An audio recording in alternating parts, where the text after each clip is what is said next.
अल्लाह ने इन परिंदों को ऐसी आवाजें दी हैं जो आपको हैरान कर देंगी। Number 1, horned screamer. इसकी आवाज सुनकर आपको ऐसा लगेगा जैसे कोई गधा जोर से चिल्ला रहा हो। Number 2, black collared starling. इस पक्षी की आवाज ऐसी है जैसे कोई छोटा बच्चा जोर जोर से रो रहा हो।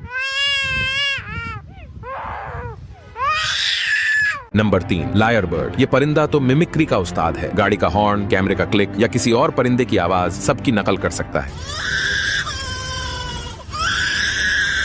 Number 4, Australian bustard. इस पक्षी की आवाज इतनी गहरी और भारी है कि सुनकर ऐसा लगता है जैसे कोई शेर दहाड़ रहा हो। बेशक अल्लाह जबरदस्त बनाने वाला है,